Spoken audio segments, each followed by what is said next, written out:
Welcome to the France 24 interview. I'm Kate Moody at the World Economic Forum in Davos, Switzerland. My guest today is Kristalina Georgieva, the Managing Director of the International Monetary Fund. Thank you so much for being with us on the program. Thank you for having me. There have been a lot of gloomy forecasts out there in the last couple of years about the state of the global economy.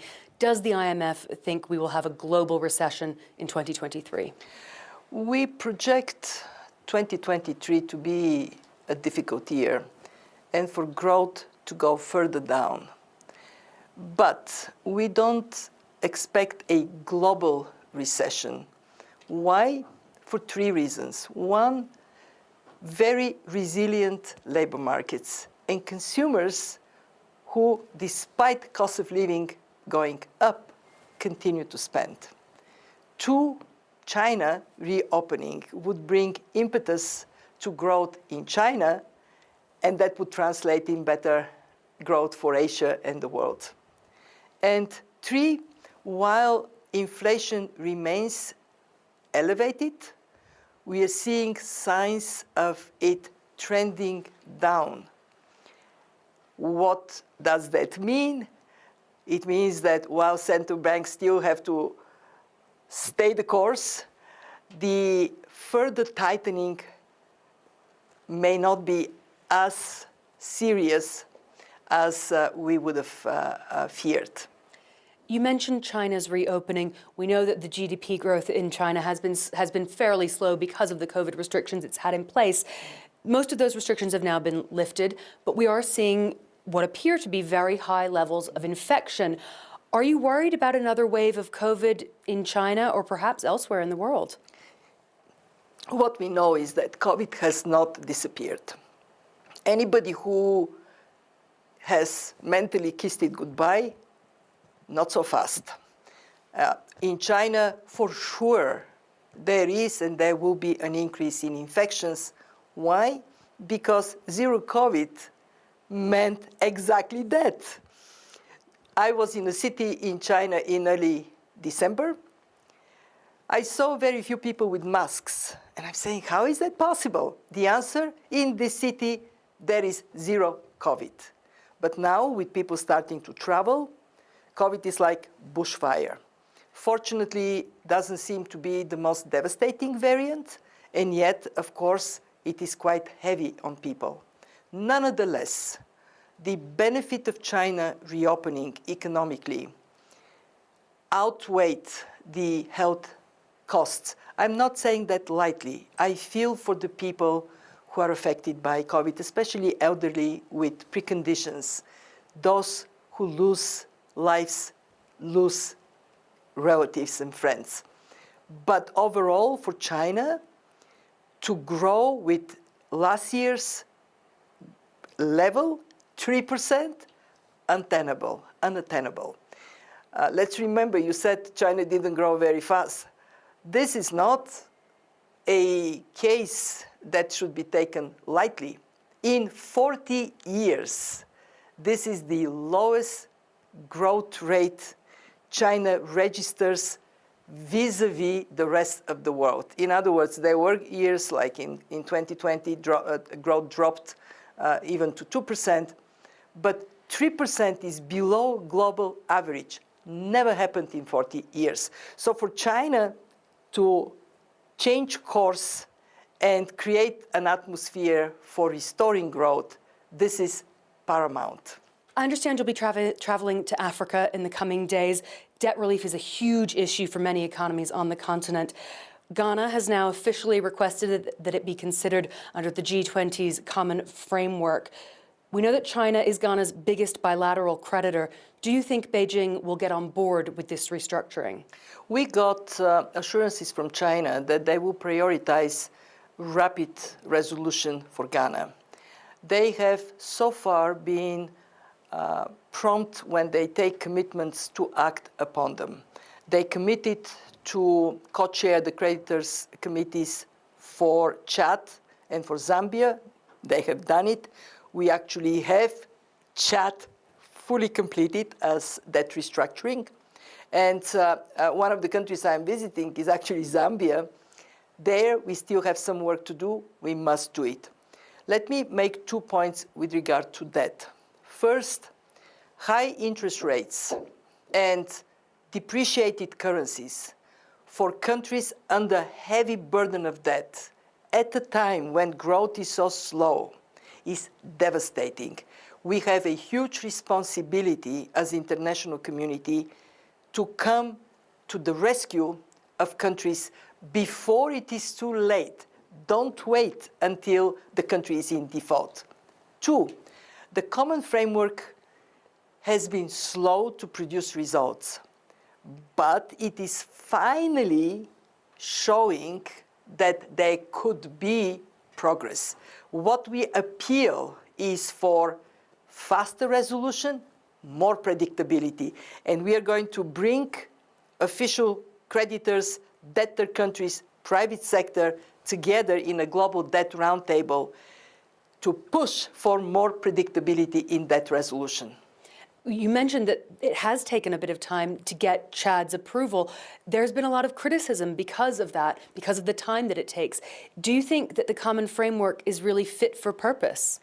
If you go back in history and look at how long it has taken for the Paris Club to become the mature institution it is today, you would recognize that bringing different parties around the table is not an easy proposition. We do require from countries to be more prudent in demanding from their creditors financial assurances. We also pressure creditors to act faster. And what I can tell you is that we are now at a point when finally progress is made. Rather than crying over the loss of time, let's concentrate to move forward in a more decisive manner. We're in Davos, where the theme of this year's annual meeting is cooperation in a fragmented world. How did the international community get to this very fragmented point?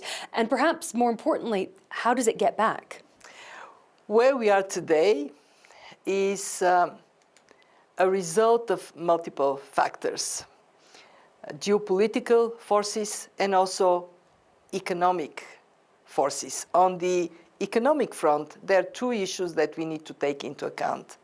First, we were too complacent around globalization and not admitting honestly that there were winners, but there were also losers. Not enough was done for those who were losers, so public support for a globally integrated economy weakened. Second, COVID and the war in Ukraine taught us an important lesson. Security of supplies matters. Therefore, some diversification of supplies, steps to bring the chain of supplies closer, they're a necessity. But we should be careful not to throw the baby with the bathwater. Trade makes us all better off.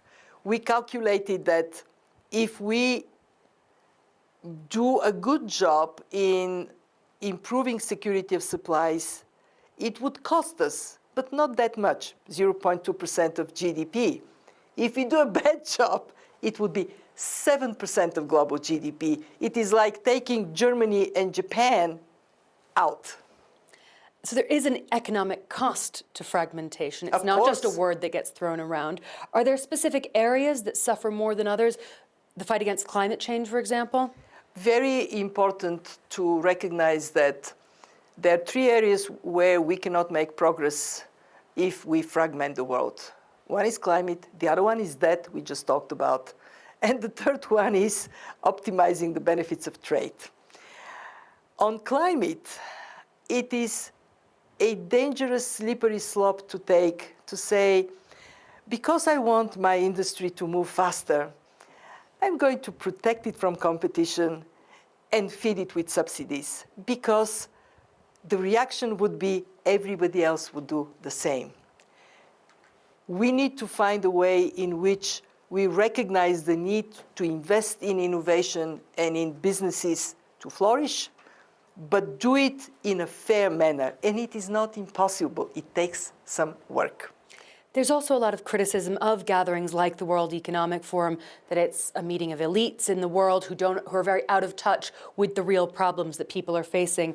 Do you think that these kinds of events are important to tackle the problems that we've been discussing? At the time of great challenges, when we need each other, it is very useful to come together and talk with each other what are the problems and what the solutions may be.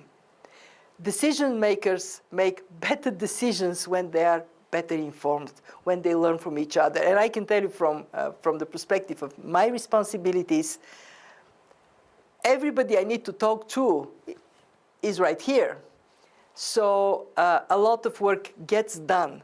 Those who think that it is only about schmoozing around and having great dinners, as far as I can see, there is also a lot of good work.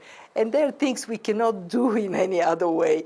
It's very difficult if you have a very sensitive issue to solve it over Zoom. It does have its limits, doesn't it?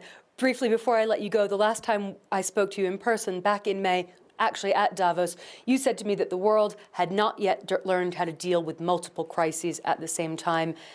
Has the international community made any progress? Has it done any homework in that regard? The progress that is being made is the recognition that we need to build resilience to shocks, and that resilience is multifaceted. We need people who are well-educated, healthy, with good social protection. In other words, they're resilient.